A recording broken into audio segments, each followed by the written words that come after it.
부활과 관계돼서 새벽에도 구약에서 부활 신앙을 가졌던 사람들을 살펴봤고요.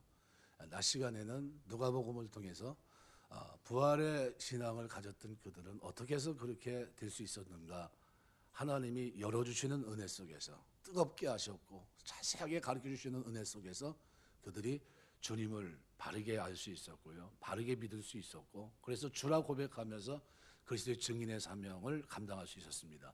요한은 또 다른 각도에서 본문을 기록합니다. 그래서 요한복음 처음에 나타났던 가나 혼인잔치의 말씀을 보면 2장 마지막에 보면 이렇게 표현합니다. 예수께서 이 첫 표적을 갈릴리 가나에서 행하여 그의 영광을 나타내심에 제자들이 그를 믿더라. 그 영광을 나타내심에라는 이 단어가 에파네로센이라는 단어, 원형이 파네로라는 단어인데 오늘 20장에 나타나는 나타내셨다라는 이 단어와 똑같은 단어입니다. 그러니까 자기 현현을 나타낸, 부활하신 주님이 자기를 드러낸 겁니다. 그러니까 요한복음에서 딱 두 번 쓰인 단어예요. 처음에 믿음을 갖게 하시기 위해서, 두 번째는 하나님의 사역을 감당하게 하기 위해서 자신을 나타내신 겁니다. 그러니까 이 본문 외에 요한복음 2장 11절 말씀 외에는 쓰고 있지는 않습니다. 이건 뭐 목적이 분명한 거죠. 물로 포도주로 만드는 표적을 통해 자신의 영광을 나타내셨다는 내용이죠. 표적의 결과는 예수님, 제자들이 예수를 믿게 되는 일이었고, 이런 내용은 본문의 경우와 일치합니다. 그래서 예수께서 부활하신 후 세 번째 제자들에게 나타나신 목적은 자신의 부활하셨음을 다시 한번 확실하게 보여주면서 나아가 부활하신 예수님을 만난 자로서 감당해야 될 사명을 일깨워 주시기 위해서입니다. 그래서 제자들이 해야 할 일이 뭐냐면 고기 잡는 일이 아니거든요. 15절에서 17절 보시면 그들이 조반 먹은 후에 예수께서 시몬 베드로에게 이르시되 요한의 아들 시몬아, 내가 이 사람보다 나를 더 사랑하느냐 하시니 이르되 주님 그러하나이다. 내가 주님을 사랑하는 줄 주님께서 아시나이다. 이르시되 내 어린 양을 먹이라. 또 두 번째 이르시되 요한의 아들 시몬아, 내가 나를 사랑하느냐 하시니 이르되 주님 그러하나이다. 내가 주님을 사랑하는 줄 주님께서 아시나이다. 이르시되 내 양을 치라 하시고, 세 번째 이르시되 요한의 아들 시몬아, 내가 나를 사랑하느냐 하시니 주께서 세 번째 내가 나를 사랑하느냐 하심으로 베드로가 근심하여 이르되 주님 모든 것을 아시오매 내가 주님을 사랑하는 줄을 주께서 아시나이다. 예수께서 이르시되 내 양을 먹이라. 목양과 관련지어서 말씀하고 있다는 거죠. 그러니까 예수님께서 오늘 읽은 말씀 가운데 3절을 보시면요, 나는 물고기 잡으러 가노라 해서 갈릴리 바닷가에서 이제 물고기를 잡으러 갔습니다. 그런데 그날 밤에 아무것도 잡지 못합니다. 그래서 고기를 잡지 못한 제자들에게 오늘 6절 보시면 이렇게 표현합니다. 이르시되 그물을 배 오른편에 던지라. 그리하면 잡으리라 하시니 이에 던졌더니 물고기가 많아 그물을 둘 수 없더라. 이렇게 표현하고 있어요. 153마리나 되는 고기를 물고기, 그죠? 그물이 찢어지도록 잡게 하신 것은 이 일을 통해서 제자들이 예수님의 하나님 되심을 바로 깨닫고 자신들의 사명이 무엇인지를 구체적으로 깨닫게 하려고 하는 하나님의 의도였습니다. 이러한 사실이 원문으로 볼 때는 에파네로센이라는 단어를 통해서 이미 처음 예수님의 표적을 나타낼 때와 그리고 부활하신 주님이 자신을 나타낼 때 두 번 쓰인 이 단어를 통해서 설명하고 있는 겁니다. 그래서 디베라는 갈릴리 지방의 행정도읍지입니다. 갈릴리 바다를 디베라 바다로 부르기도 했었습니다. 요한복음 6장 1절 말씀대로 그런 겁니다. 그래서 오늘 본문에 보면 그 후에 예수께서 디베라 갈릴리 바다 건너편으로 가시며 이렇게 표현하고 있는데 2절 보시면 이렇게 표현합니다. 시몬 베드로와 디드모라 하는 도마와 갈릴리 가나 사람 나다나엘과 세베대 아들들과 또 다른 제자들이 함께 있다. 이때 썼던 함께라는 단어는 호무라는 단어인데요, 지리적으로 같은 장소, 시간적으로 같은 시간에 있었다는 겁니다. 그러니까 베드로와 다른 제자들이 동일한 시간에 동일한 곳에 함께 있었다는 장소적인 일치를 강조할 때 쓰는 단어고요. 3절에 함께라는 단어는 쉰이라는 단어입니다.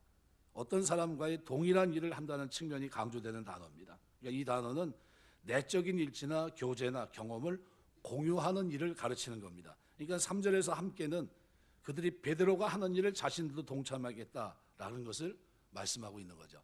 그러니까 지금 제자들은 뭐 하고 있습니까? 갈릴리에 가서 물고기 잡는 겁니다. 물고기 잡고 있어요. 그런데 그런 장면에서 오늘 본문은 예수님께서 얘들아 너희에게 고기가 있느냐 이렇게 물어보십니다. 이 갈릴리에서 만나자는 주님의 말씀을 따라 제자들은 갈릴리로 돌아왔지만 갈릴리에 도착한 그들은 주님을 까맣게 잊어버렸고요. 거기서 망각한 채 물고기 잡고 있습니다. 그들의 욕구를 쫓아 갈릴리 바다의 한 구석에서 아니면 한복판에서 밤새 물고기를 잡았던 겁니다. 땀을 흘리며 그물을 던지며 바닷가에 주님이 나타났음에도 불구하고 알아보지 못한 채 그렇게 있었습니다. 제자 중 한 사람도 그들과 함께하고 계시는 주님을 알아보지 못할 정도로 그들은 자신들의 욕구에 사로잡혀 있었던 시간입니다. 그 결과는 참담한 실패였습니다. 밤이 맞도록 수도 없이 그물을 던졌지만 물고기는 한 마리도 얻지 못했습니다. 그 실패의 의미가 뭔지 그들에게 지금 무엇이 잘못되어 있는지를 한번 되짚어서 생각해 보려는 사람도 전혀 없었습니다. 아무런 의미도 없이 빈 그물만을 기계적으로 반복해서 던질 뿐이었고 지칠 대로 지친 그들은 여전히 빈손 그 자체였습니다. 마침내 무태 서 계시던 예수님께서 제자를 부르시면서 하신 말씀이 오늘 본문에 5절에 기록이 되어 있습니다. 얘들아 너희에게 고기가 있느냐. 주님께서 제자들에게 고기가 있는지 없는지 모르셨기 때문이 아니라요. 지금 헛되이 시간을 낭비하고 있는 제자들에게 너희가 지금 정신이 있느냐 이런 얘기입니다. 지금 고기 잡을 때냐 이런 얘기입니다. 얘들아 너희에게 분별력이 있냐. 사리 판단을 너희가 지금 제대로 하고 있냐는 거죠. 분별력이 있다면 지금 욕구에 사로잡혀서 지금 물고기 잡을 때냐 이런 얘기입니다. 너희들이 나의 말을 등지고 밤새 수고한 대가로 도대체 얻은 게 뭐냐? 제자들은 입을 모아 대답합니다. 없습니다. 아무것도 얻은 것이 없습니다. 주님의 질문을 듣고서 제자들은 비로소 자신들의 손을 들여다봅니다. 쥔 게 하나도 없어요. 밤이 맞도록 헛수고했고 그제서야 자신의 현실을 깨닫습니다. 다시 말해 주님의 음성을 듣고서 그들의 욕구에 사로잡힌 자에게 되돌아온 것은 허무한 공허 이것뿐이라는 사실을 그들이 비로소 이제 인식하게 됩니다. 이것은 참으로 중요한 교훈이 아닐 수 없습니다.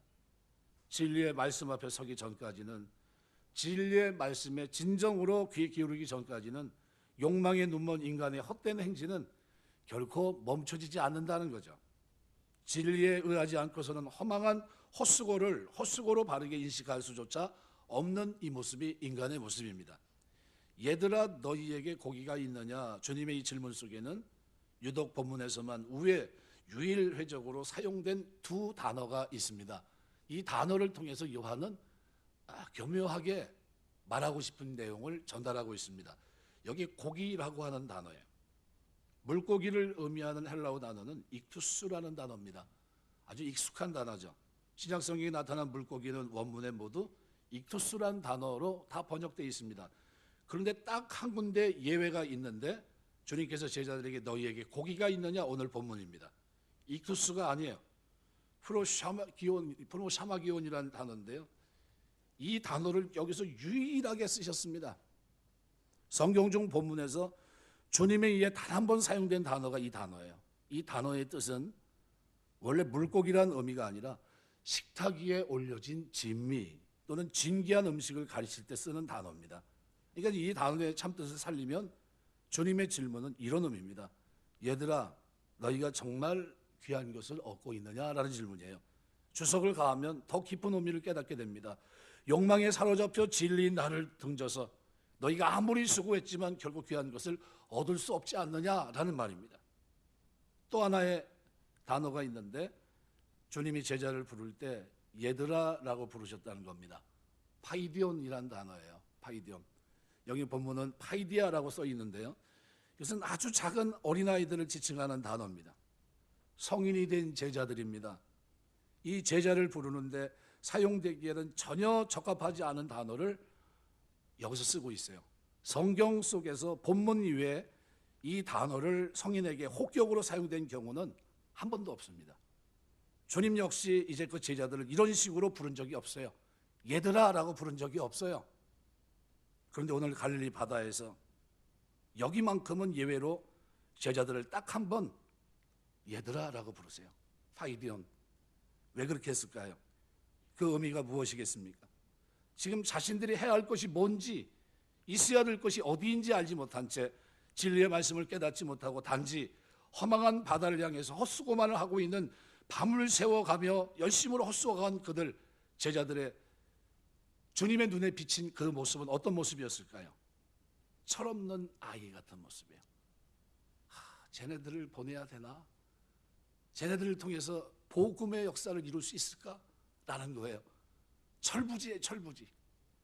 그죠? 갈릴리에서 지금 기다려야 되는 판인데, 그죠?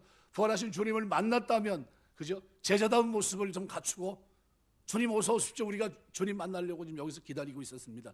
이 최소한 이렇게까지는 됐어야 되는데, 그런 모습은 온데간데 없이 밤새 허탕을 치고 물고기에 심취해 있고 주님이 오셨는데도 알아보지 못하고 있는 그 상태. 주님은 너무나 그것이 속상했을지 모르겠어요. 그래서 얘들아 너희에게 고기가 있느냐. 프로스파기온이란 말은 먹을 것을 보통 얘기하는데 쉽게 이해하면 이 철부지들아 그처럼 철없이 살아. 너희가 귀한 것을 절대로 얻을 수 없다. 이런 얘기입니다. 그럼 오늘 우리는 어떻습니까? 하나님이 우리의 삶을 보시면서 나이는 이미 하나님 부르실 때가 다 됐는데 하는 행동은 파이디온이라고 한다면 주님은 오늘 우리에게 이렇게 부를 거예요. 얘야 너 뭐하고 있니? 라고 부를 것 같아요. 철없이 살아가는 귀한 것을 얻지 못하는 그런 인생이 아니겠습니까? 분별력을 잃어버린 성인의 모습 아닙니까? 무엇인가 잡으려고 그처럼 길을 쓰고 있는 우리 손 안에 들어있는 것은 뭡니까?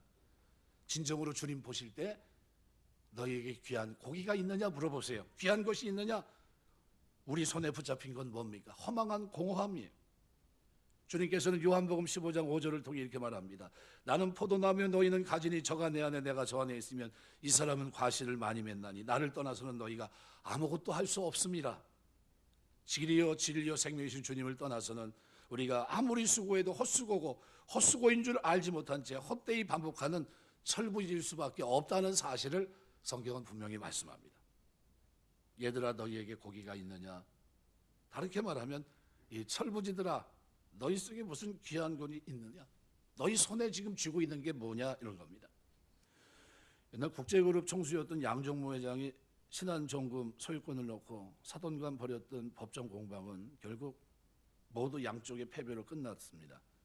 사돈은 횡령죄로 실형을 선고받았고 양 회장이 되찾으려고 했던 신한정금 주식 124만 주는 부실정금사에 대한 정부의 폐쇄 조치로 인해서 쓰레기 조각이 되고 맙니다. 그들은 쓰레기 조각을 놓고 체면이고 자식이고 아랑곳하지 않고 처절하게 싸운 겁니다. 어찌 그것을 80년이나 살아온 노인들이 사려 깊은 행동이라 할 수 있겠습니까? 그런데 우리는 그 노인에게서 역시 우리의 모습이 다르지 않다는 걸 볼 수 있습니다. 죽은 뒤에 죽은 우리에게 결코 휴지 조각 이상일 수 없는 것들을 위해서 천륜도 인륜도 다 버린 채 매일 처절한 이전 투구를 벌이고 있는 우리는 주님 보시기에 영락없는 파이디온 아닐까라는 거죠. 여러분 우리가 얘들아 너희 손에 무엇이 있느냐? 얘들아 너희에게 고기가 있느냐? 너희 귀한 것이 있느냐라는 질문은요. 주님이 우리에게 던진 질문이고요. 이 질문에 오늘 우리는 대답을 할 수 있어야 돼요. 뭐가 가장 귀합니까? 이게 사복음서는 다 똑같이 뭐가 가장 귀합니까? 영혼 구원을 위해서 복음 전하는 게 가장 귀하다는 거예요. 그걸 위해서 하나님이신 그분이 이 땅에 자기 생명을 버리신 겁니다. 이 복된 소식만큼 귀한 것이 없다는 거예요. 이걸 사복음서가 마지막 장에 그려놓으면서 바로 주님의 다시 부활하신 주님이 제자들에게 이 만남 속에 디베라 바닷가에서 얘들아 너희에게 고기가 있느냐 물어보신 거예요. 나한테 뭔가 보일 만한 뭐가 있느냐, 귀중한 것이 있느냐 물었던 겁니다. 우리가 알고 있는 해밍웨이 노인과 바다 모르는 사람이 없겠죠.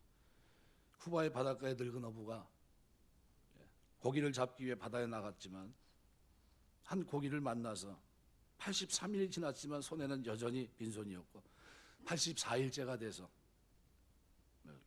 길이가 무려 18척이나 되는 거대한 청새치를 만나서 사흘 밤낮 걸친 사투 끝에 간신히 포획합니다. 이 정도 크기라면 지난 석 달 동안 공친 것을 만회할 수 있는 그만한 크기였습니다. 늙은 어부는 황홀한 만족감으로 집을 향해 뱃머리를 돌립니다. 그런데 이제는 상어떼를 만나요. 노인은 이번에는 청새치를 지키기 위해서 상어떼하고 사투를 벌입니다. 그리고 마침내 해안에 도착했는데 남은 것은 뭡니까? 앙상한 뼈예요. 그리고 쓰레기 이상의 의미가 없는 그 뼈를 가지고 돌아갔던 거죠. 늙은 어부는 쓰레기 조각을 위해서 무려 90여인이나 해변, 어떻게 보면 바다 가장 한복판에서 싸웠던 겁니다. 얻기 위해서, 지키기 위해서. 1953년 소설 부분 퓰리처상을 수상했던 해밍웨이의 노인과 바다입니다. 쫓을 수 없는 것을 끝까지 쫓으려던 허망한 그렇지만 빈손이 되어버린 늙은 어부의 두 손.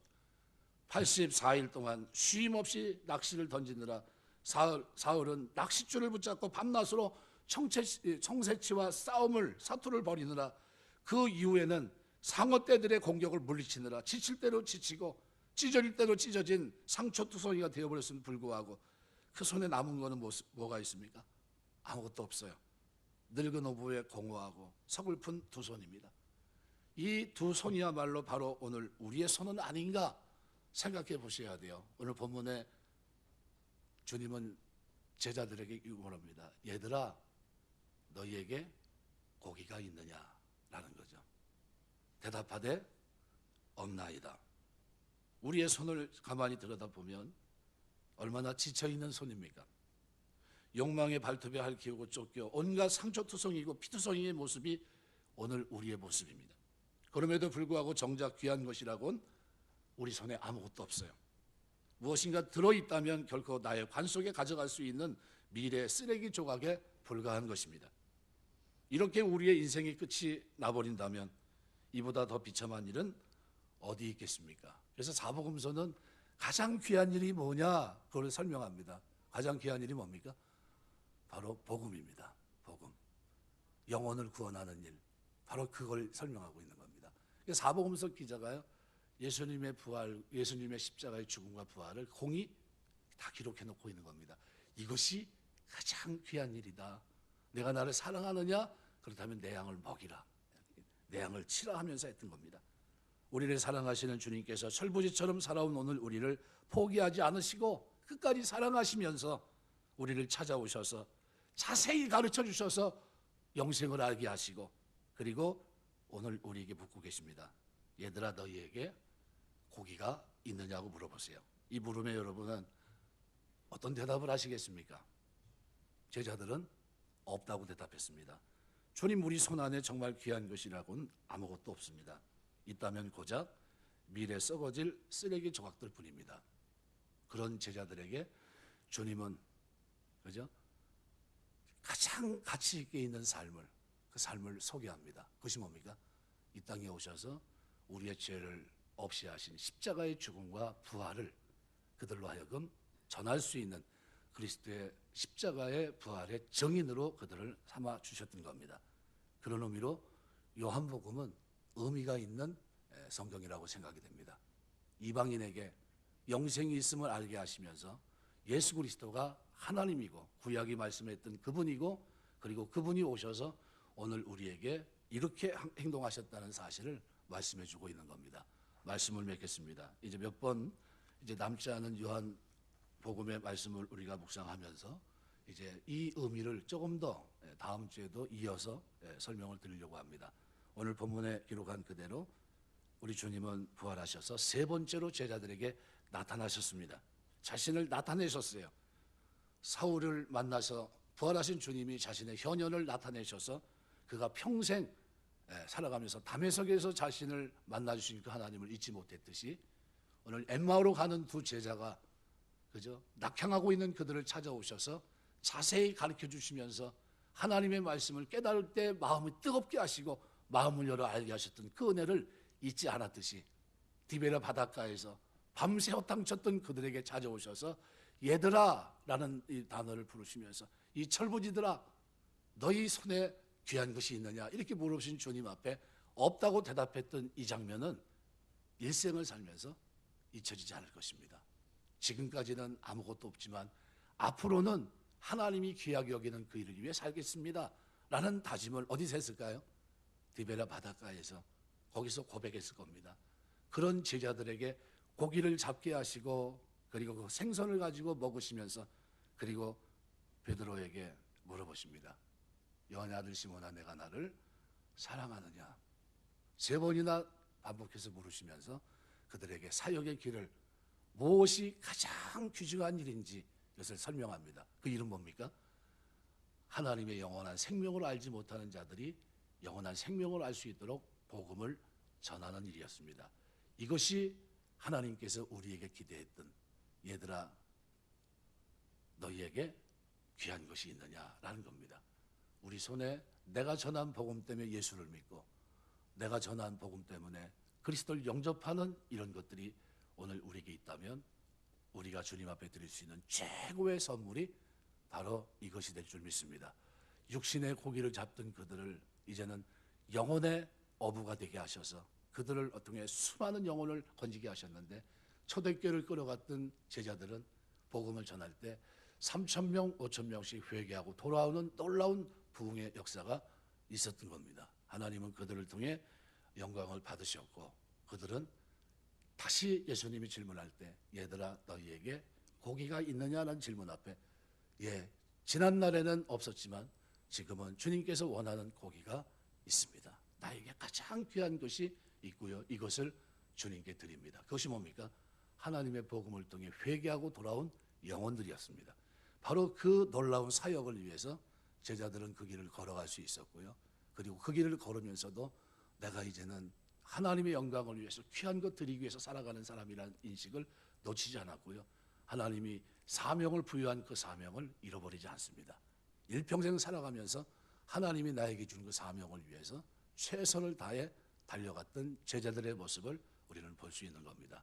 살아가면서 오늘 본문의 이 질문을 부활절쯤 되면 한 번씩 던져주세요. 얘들아 내 손에 귀한 것이 있느냐? 네가 하나님 앞에 드릴 귀한 것이 있느냐라는 질문으로 받으시고요, 그때마다 전에는 없었지만 이제는 생겼습니다. 이제는 제가 복음으로 구원받았기 때문에 영생을 알고 있는 한 내가 수많은 영혼들에게 복음을 전하며 그들을 빛 가운데 인도하는 일을 위해서 최선을 다하고 있습니다. 이것이 우리가 주님 앞에 드려야 될 최고의 선물인 줄 믿습니다. 그 일에 쓰임받는 저와 여러분의 삶이 다 되시길 주의 이름으로 축원합니다. 기도하겠습니다.